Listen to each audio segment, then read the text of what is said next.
Mbote Jundeko journaliste.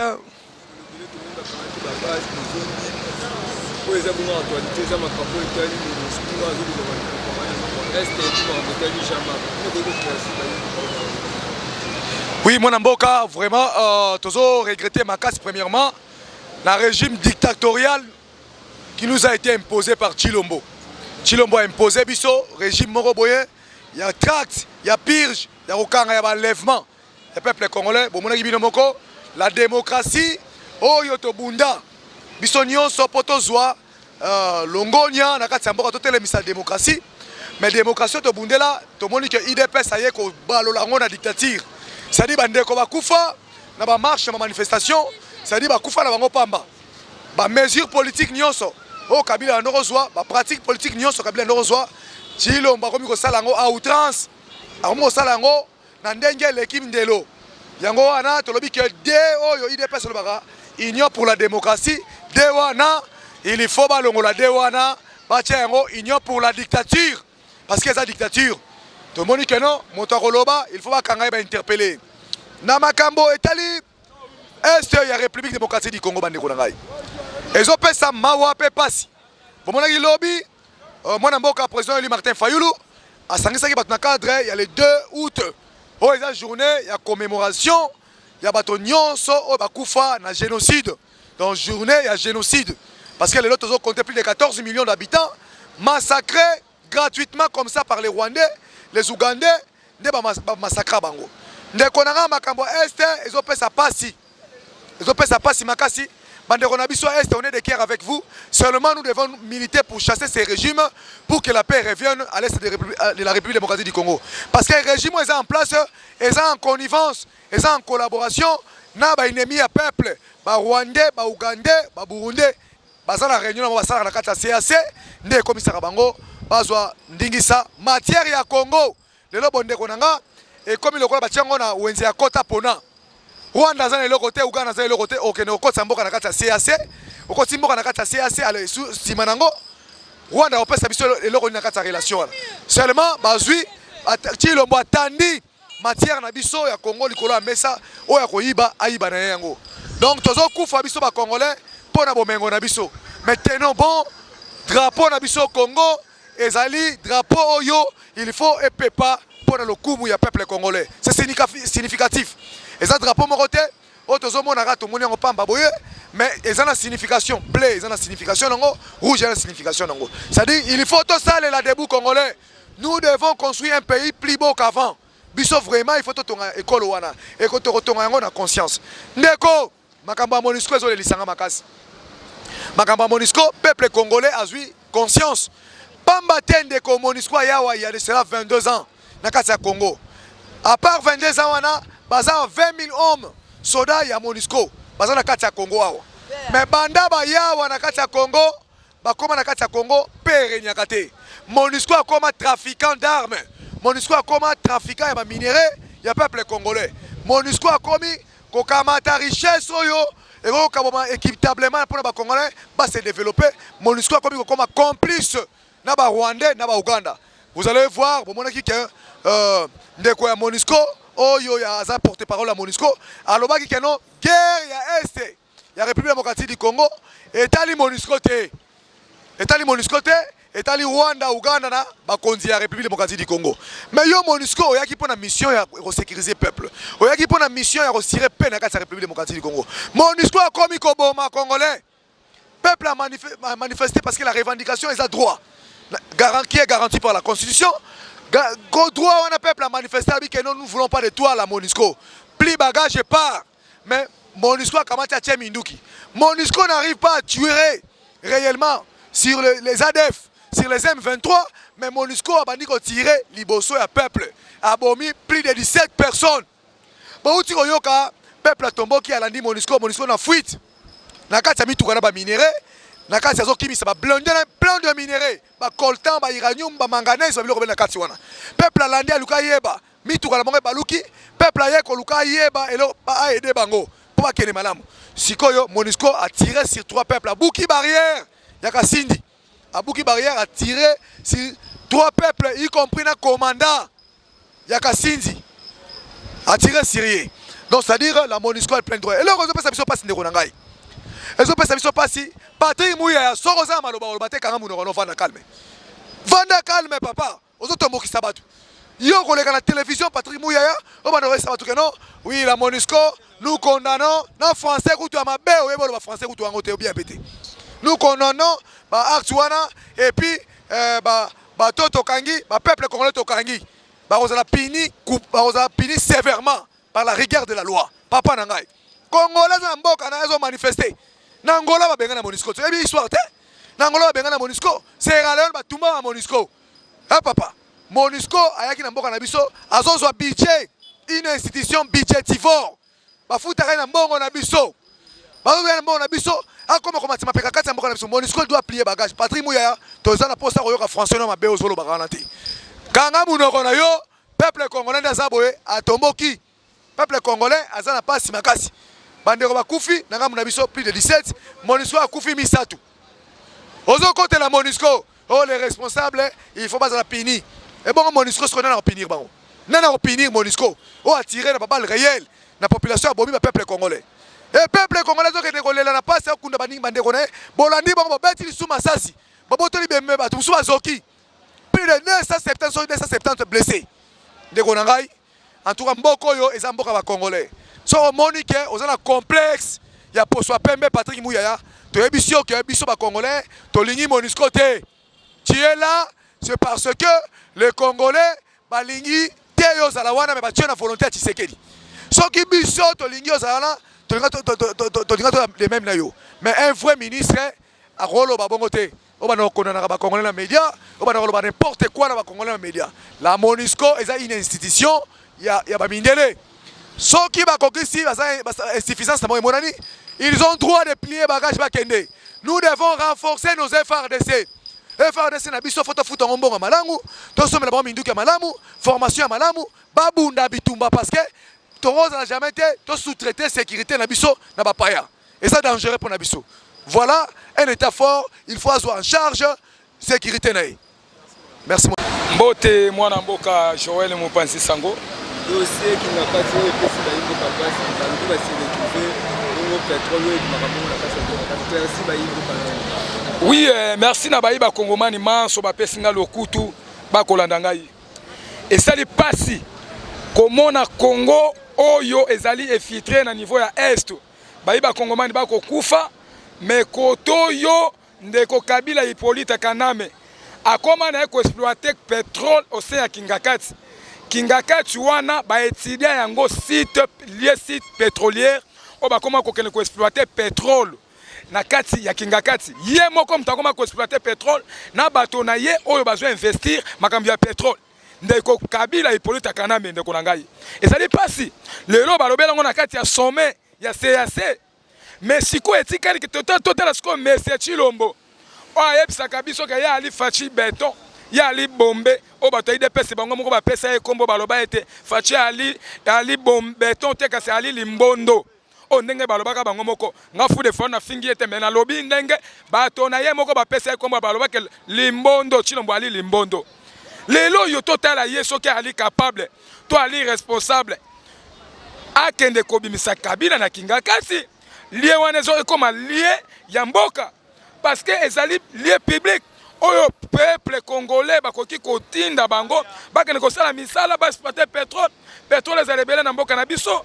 OK pétrole elimwa parce que ndeko Hippolyte Kaname akoma ko exploiter na pétrole ndeko ezali biso pasi et pesi ba congolais pasi et tomboki si peuple tomonique ba usurpateur pe ba menteur oyo bakosa biso combat ya 38 ans de lutte.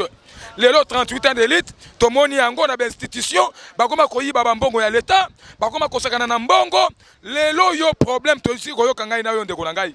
Peuple banda koyeba yango te. Peuple a compris aujourd'hui que non, Chilombo banda ko sesa biso politique ya ko gérer boutique ya biscuit na babombo. Oyoki yango Kabunda uti koloba yango. Babengi si Jean-Marc Kabunda wa Kabundi. Oya alaki maître Nanger na océan ya IDPS.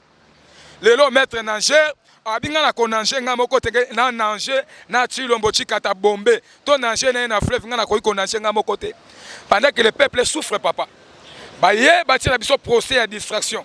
Kabound a premier tour, jour accueilli à Koti, basambisi été.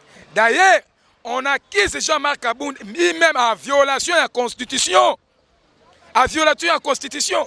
Comment une commission disciplinaire bakoki kozwa décision pendant que loué lobby boye. Loué lobby commission to bureau de l'Assemblée nationale et ko siéger kaka soki urgent ezali. Mais il n'y a pas urgent. Ça c'est la folle. Ça c'est la corruption. Ou sont les cas ce sont des détournements. Ezali viol. Yango biso tolobi que non pendant que non biso tozali en tant que résistant, on ne peut pas permettre que non Tshilombo continue toujours dans la violation de la Constitution. C'est pour ça que tolobi boye papa nangai. Toyebi plein ya Tshisekedi.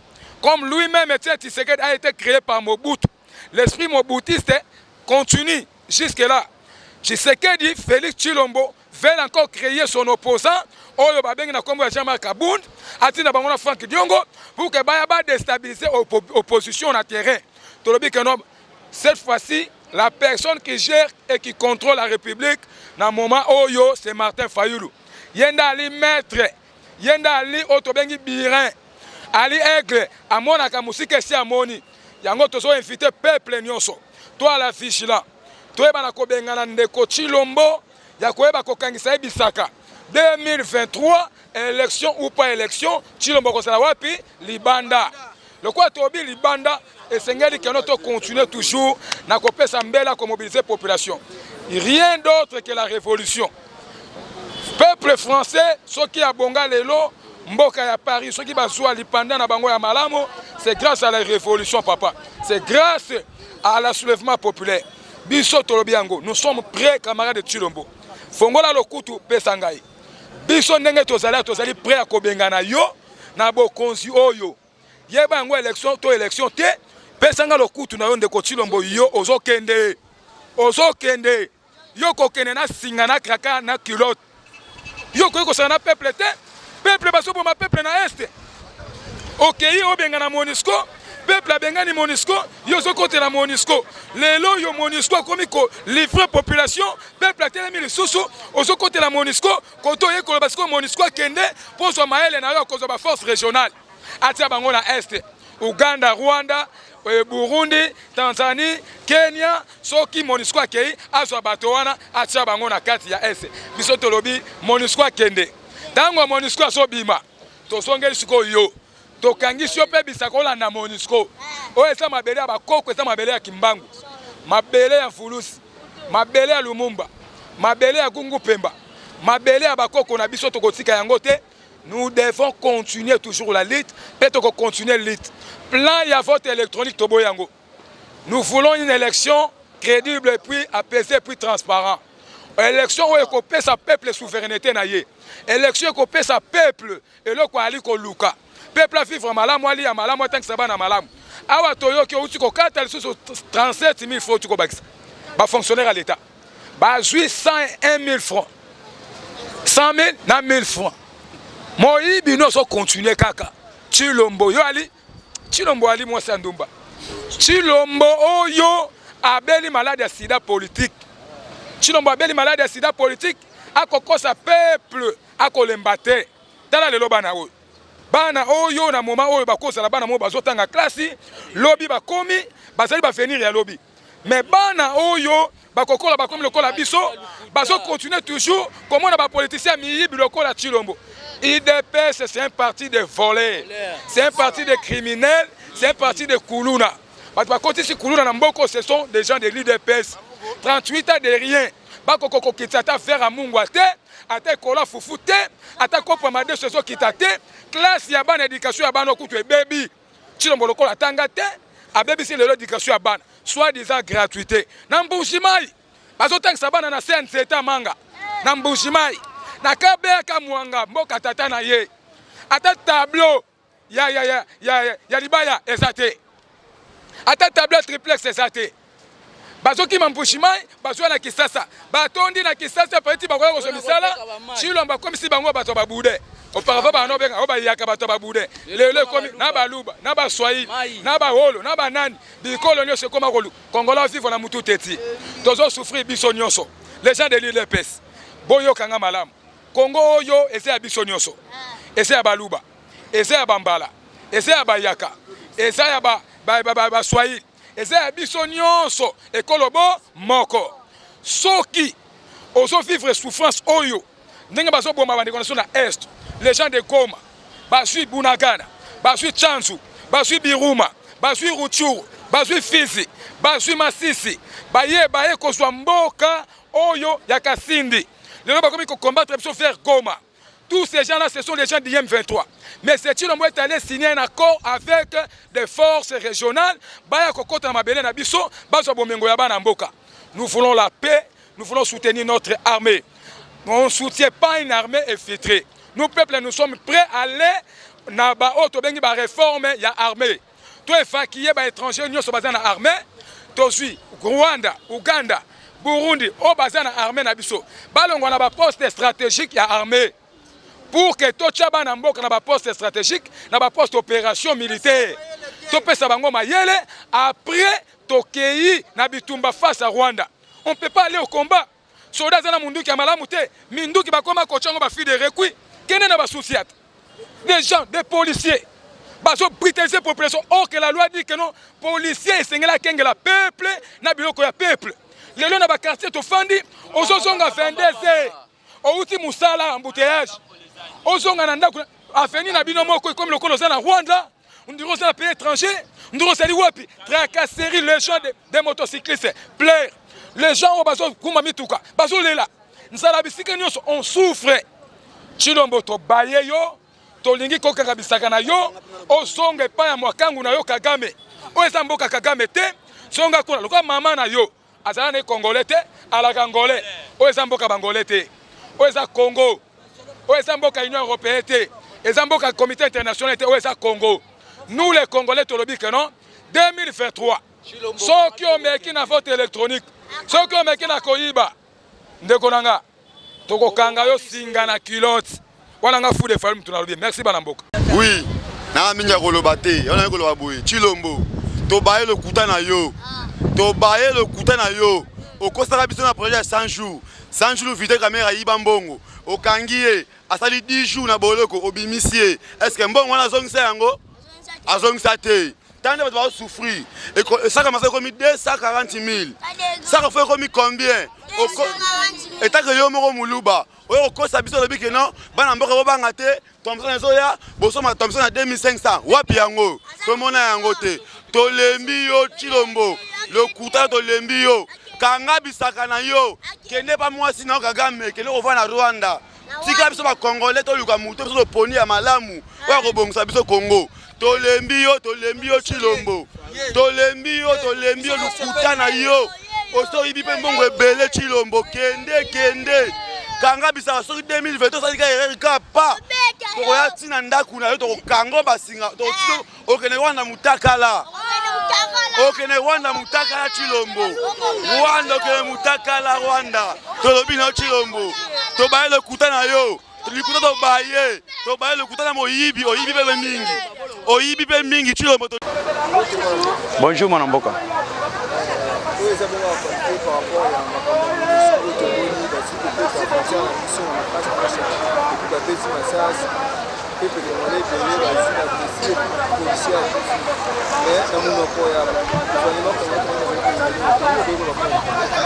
Merci de journaliste na question na yo concernant affaire Monusco. Je crois que tu lobeli yango poste mobimba, sanza mobimba, mbula na mbula to lobela Monusco. Na reskier ça va kongomani nyonso. Monusco azanani. Monusco azali sous-traitance ya communauté internationale. Monusco azali sous-traitance ya impérialiste. Monusco azali envoyé spécial ya ba américain, ya ba belge, ya ba français pour la déstabilisation dans le monde. Aucun pays du tiers monde oyo Monusco akenda atia kimia. Problème na yeza désordre. Les Américains ce sont des assassins. Les Français sont des assassins. Les Belges ce sont des assassins. La Monusco c'est un groupe terroriste. Ils allaient installer dans le monde entier pour installer le terrorisme partout. La Monusco fait absolument rien dans ce monde. Et précisément en République démocratique du Congo. Monusco toujours réclamé Yango Kende. Ce gouvernement, le gouvernement, moi je n'ai pas un gouvernement installé. C'est un gouvernement illégitime. Un gouvernement où il y a une nomination. Président nommé, gouvernement nommé, catégorie, députés, les sénateurs nommés. Nous ne considérons pas ce gouvernement illégitime dans notre pays. Si on avait un gouvernement responsable, ce gouvernement allait faire des choses responsables. Pendant que c'est un gouvernement irresponsable. Aujourd'hui, ceux qui nous ont dit, on a pouvoir, qui nous y est. Mais ce type-là aujourd'hui n'est plus avec ce qu'il dit. Est-ce que Jésus est venu? Ça, c'est l'escroquerie politique. C'est-à-dire, la MONUSCO, nous sommes déterminés. Il y a la MONUSCO, même par le prix du sang. La MONUSCO a tué 36 Congolais. Plus de 170 blessés. Et parmi les blessés, il y a des blessés graves. Qu'est-ce que nous avons fait à la MONUSCO? Mission naïe, c'est sécuriser. Mission naïe, c'est défendre les territoires. Il y a Mboko Yokei. Mais j'allais dire à Félix, j'allais dire au gouvernement congolais, les Nations Unies, la MONUSCO ne sécurise pas le territoire là où il est. Ce sont des terroristes. Au Bayaki pour nous faciliter le groupe armé et botama et na sait que botama groupe armé wana bango bazolia. Félix n'a pas compris. Mais Kabila Joseph avait compris, il a dit avant de pouvoir, la MONUSCO a disparu dans le Congo. Et Félix était envoyé, à mon avis, Kabila n'est pas allé contre la MONUSCO et le surprendre. Batololengoyo, balinga kabal, amona na action na mbetu pandima, baza bato vendre, baza ma vision te. Aigle amona ka musika. Ndenge fayu la mona ki na pouvoir à Félix musika. Mais Jean-Marc Kabunda mona ki musika te. Le ba benga aigle te oza mwana mpongo. Au moins na retard mais mpongo maman amona ka va bota yo. Le comprendre merci. Mais Félix il comprendre que la MONUSCO a la sous-traitance il y a la communauté internationale. Tant que ba président, tant que ba Lumumba, ba Laurent Désiré Kabila. La MONUSCO était où? La MONUSCO était présent. Ayebaki que Kabila le leur okufa. Félix Tshisekedi aussi. Oyebaki mukolo na yo MONUSCO ayebiango. Départ na yo la MONUSCO connaît. Ce qu'on yebaki MONUSCO mta sécuriser le Congo, otumtiena Sony, omitiena Pasi. Qui a une capacité Kabunda lobby, bolakisi qui a une capacité notoire, c'est vrai. Bolakisi qui a une capacité notoire. Et là qui sami boye. Incapacité notoire de l'ingolobanini. Bon, la question est limite que Bozali capable de faire un colo, de sécuriser le peuple, de faire outrage au chef de l'État. Je n'ai jamais vu un pays, dans une infraction, outrage au chef de l'État. L'outrage, c'est quoi? Lorsque la zone que Félix, c'est la question limite qui est ça, c'est l'outrage au chef de l'État. Je n'ai pas touché à sa personnalité, mais je touche sa personnalité en tant que fonctionnaire d'État. Il est fonctionnaire. Là où il est fonctionnaire, ce que Moussa Topé, c'est qu'il est en tant que fonctionnaire dans l'État. Il va protéger les gens, il va protéger la population, il va laisser les gens, transporter les bien, les paysans qui sont là, ce n'est pas l'outrage du chef de l'État. La MONUSCO va partir, même par le prix du sang. Peuple congolais, il n'est pas cité. D'abord, il est passé disparu. Il est passé Bungi. IDPS a créé un parti politique au nom de l'ACP. Le Congolais. ACP de Ngobila, c'est l'UDPS incarné. L'UDPS a échoué. Le Sotel n'a pas tatou, n'a pas motard, n'a pas nan ACP. Mais l'ACP c'est quoi? L'ACP c'est l'UDPS incarné. Bamoni que soki baye na kombo IDPS ekosi maté ba pesi Ngobila ça la parti politique ndenge ba pesi Kimbuta ça la PPRD azo ba yaka azo ba Congo azo ba Kinois. Aujourd'hui c'est Gentini Ngobila. Mais Congolais le côté yebeli yango déjà to timbeli bango. La MONUSCO ce sont des terroristes. Tala regardez un peu la MONUSCO oyo mission des Nations Unies au Congo.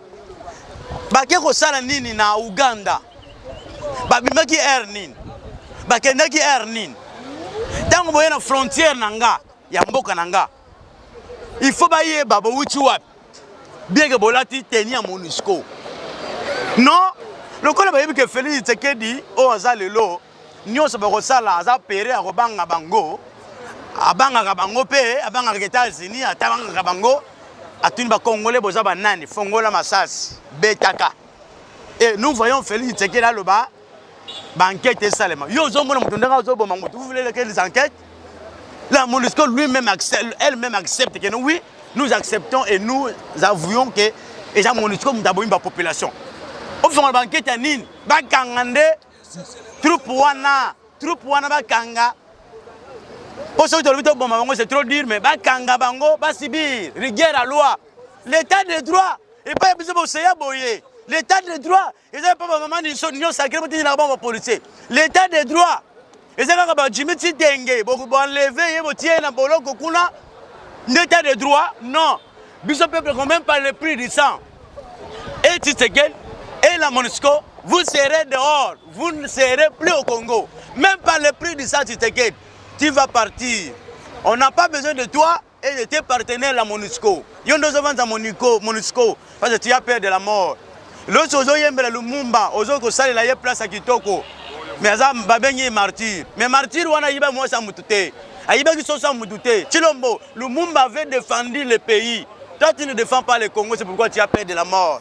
Accepte de mourir pour le Congo, ndongo lobakiango. Mais tu sais que lobakiango bachayo, ndoko zanoyo mwana bitinda ba américain, mwana bitinda ba français, mwana bitinda ba belge, mwana bitinda ya MONUSCO même oyo. Mwana bitinda na yo, mwana bitinda ba rwandais, ya ba ougandais et le voilà le Congo na tourbillon. Okomo ya inaugurer moi de mitalaka na bitabe paralysé bitabe. Ba pesa ba professeur moi 3 jeep ya yo zawana mama solo. Ve yo za muta ba grand travaux. Alors les alliés souka et régime, ça au moins le président Boyasuki, ba promesse à Ebsibino exacte, ben investisseur ba yete. Bon, c'est comme que ba la toilette, aye ko kata riba. Ah bise pe tozo sala moi rai mo ko place tozo cha. To ko ben za pêche pour l'état ko fongola pe moi. Pas ma solo exacte, mo solo to sani. Ba travaux exacte, donc la MONUSCO va partir même par le prix du sang. J'annonce ou j'interpelle le peuple congolais, la MONUSCO va partir. J'interpelle les Quinois et Quinoises. Oye bobangaka bomoni bana este babangite bandimi bakufa. Nous Kinshasa aussi nous acceptons même par le prix du sang MONUSCO asalani akende. On n'a pas besoin d'elle. Merci beaucoup mon amboka. Mbote ndeko nanga mopanzi sanda.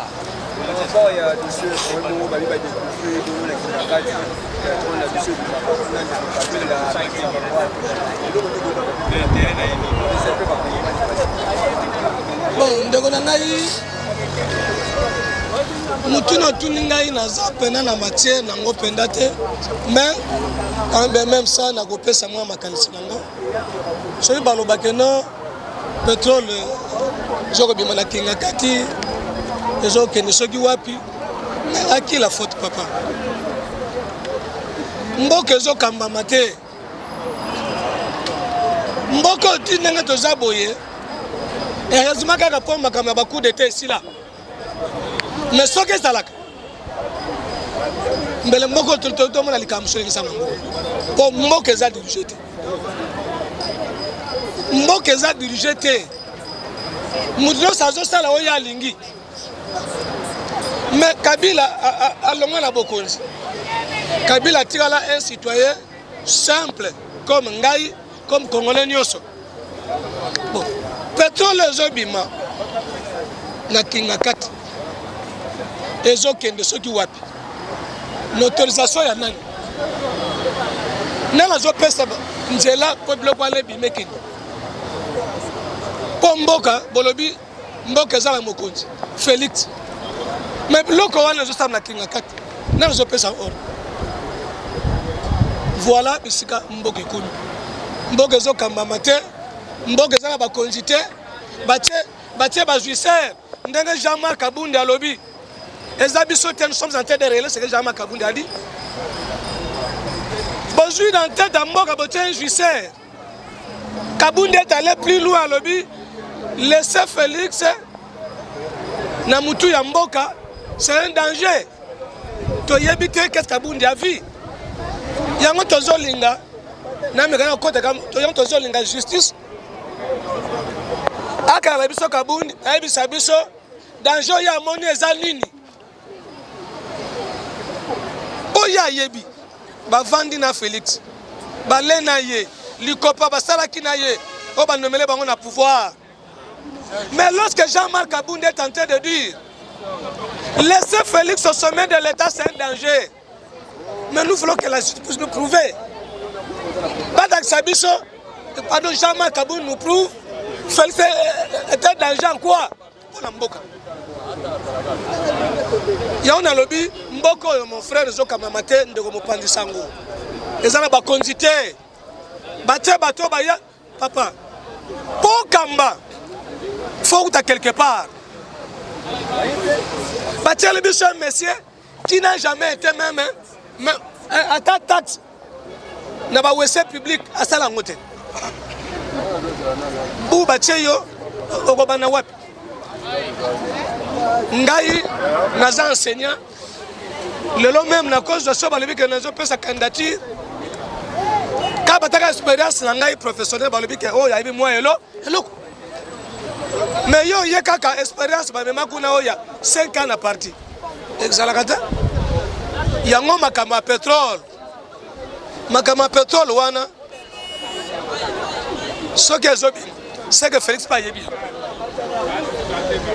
Pour Kabila, en tant que citoyen congolais, le col Abissonios, à cause de le débat au stade locaux, ils ont engagé Mboka sans que Félix aille pas.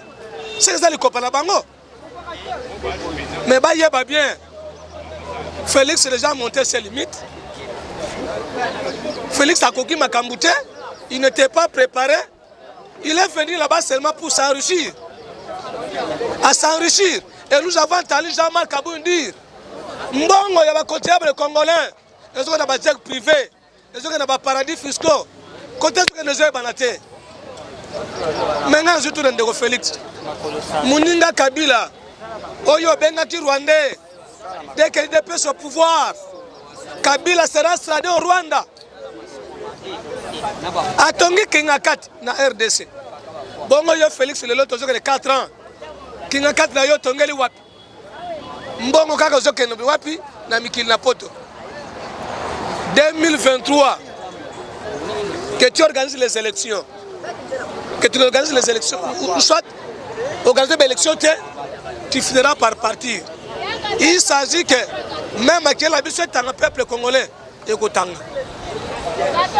Likama Monisco, ça fait mal. N'ayébité, armée n'a pas moko est négligé, armée n'a pas moko bazo besoin na bibundeli, armée n'a pas n'ont pas des armes.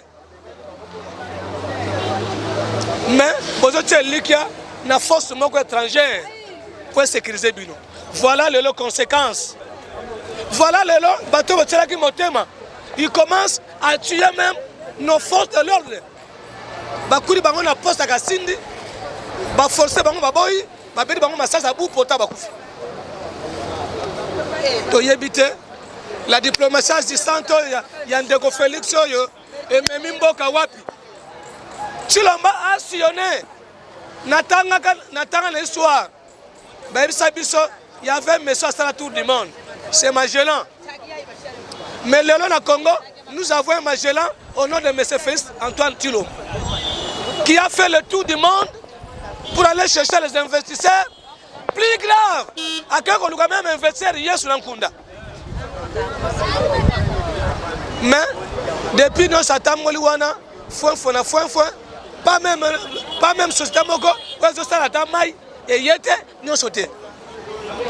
C'est regrettable pour la Mboka. Nous interpellons la population congolaise. Boton la Mouka. Laisser Félix au pouvoir, c'est un danger comme son partenaire Kaboundé venait de le dire. Comme Franck Dion venait de le dire. Ces gens-là, ce qu'ils ont dit, c'est que Bamoni est loco. Pour Kaboundé, il y a un Moutasali qui fait ça dans la présidente Lelo. Il a dit, dans Genève, dans personne 48 heures, l'ongo la signature. Au cas contraire, je te révoque ici la partie et Félix Sosa obéit à l'ongo la signature.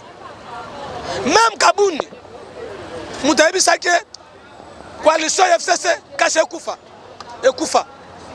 Kabound qui est allé négocier le pouvoir à Kingakati, lui-même l'a reconnu. Donc Kabound n'est pas le moindre à l'IDPS. Tout ce que Kabound a dit est en connaissance de cause. Kabound nous a dit IDPS se retire au pouvoir, qu'il a mon soit resté dans Gozonga. Mais il y a sa zongité, Kabound a tiré pouvoir. Je sais pas Pamba. Yango Tolobi, peuple congolais tellement, l'air est grave. Ndenge Banoko Biso Koki, Bakosi Biso Koki, Félix Ayaga Zimbongo Naye, il s'est enrichi. A où tu connais ce mec qui n'a pas moi aussi. L'école ambassadrice itinérante pour représenter Congo. Au nom d'Yandiaker Soginan. Dans la degré. Merci beaucoup. Maïe va bien. En 2023. Biska Komona que oui. Merci beaucoup. Merci papa journaliste. Na pesi binona nulongoni ya makasi. Parce que na idée boye nango po ete peuple congolais nyonso alargué na malobo eza na kata motema na ye. Soki lelo tokomi ko souffrir tokomona ba mama na nzela mitu ekondi mabumo ekondi ba jeune garçon ndenge moko. Biso nyonso nde tozalaki ba patron. Mais lelo moto moko te akoki kozalake aza mandia aza égoïste aza ni na l'argent te. Mais bazoeba ya kotia na poste ya ki président. Ok, poste qui président pour être battu à Moutouane, c'est un moto n'a pas à la mbongo na ye. Mais moto azala qui un malewa moko boye. Azo sokola basani, azo servir batu na mesa bazie ba ekotia na kata Congo loko la président. Mais lelo aye na ba parti na ye oyo ezo ignorer peuple congolais. Peuple congolais azo kufa martyr, même si na est bazo mona ngo nyoso meloka kolobeza te. Même si na centre ville bazo kufa bazo lobelo ko mokote. Mais nyonso ezo mona lokola ba film 4 na bango. Oyo bazo sala na se nzambe likolo azo sala nini azo mona bango. Esika bako kunda bango cimetière na bango ekozanga ni loboko ya nzambe na kati. Malgré peuple congolais azo souffrir, mais bango bazo sepela ba ko sepela na bango ekobotela bango mbuma mabe. Calendrier batiaki tokokoma na 2023 te metozo kende. Calendrier ya nzambe eza ya moto te makanisi na bango yango pe suki.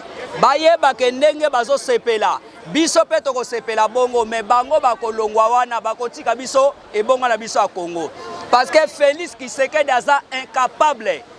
Pona kokamba Congo eza munene ezo pesa e trouble na mutu akomi fou. Ayebi te ndenge nini akobanda nini pe akosukisa ngo yango azokende kosine ba accord na ye. Or que moto sinaka ba accord. Esengeli bayeba eke malamu azosala kata peyo ya fandi. Me peyo afandi azosala malamu moko te peyo ezokufa na matoyi azoyoka me afandi kimia. Biso toza toujours na bapasi na biso me elika na biso ezaka na komba oyo. Toko bunda komba oyo tina suka pe toko longola pe toko kimisa ye. Kinshasa eza ya ba Congolais eza ya yete. Ye azali un étranger. Lokola yaki pona kobebisa biso tozozela kaka tina suka. Balobi 9e jour ezalaka moyibi 10e jour ezalaka ya nzambe. Lokola mayele ne suki biso pe toko san sorti na oya biso po ete tolakisa Félix ke mboka oyo ezali ya peuple congolais parce que akoki ko souffrir biso te. Akoki ko mema biso pe na colonisation te. Oyo ya yibi ekoki pona ye me biso tozokende tina suka. Président na biso toyebi o topolela kimbula pe toponaki azaka moko. Mais toponaki ba président mususu ezalaki nomete. Biso tebika président moko. Ba bunda ba sala nyoso wana kolala kolamuka na bango me biso toza toujours. Ata totikali mikuwa toko bunda komba wana. Bango bakoyala mandoki biso tokoyala mabanga me ti suka nango tokolonga. Lokola tovandi tozosela bango. Oyo bazo sala ekosukela peka ndengwana me biso toza toujours na komba oyo. Yango wana a continuer toujours mabe na ye. Me biso tozozeleti na suka tokozalaka toujours. Lokola lingi vérité te. Tangu vérité zolobama bazo casser vérité mais vérité babomba kango na sa mesa te toujours ezala likolo. Lokole yebani toko san sorti na ekino na suka nde toko yeba parce que voit peuple congolais na suki wana merci.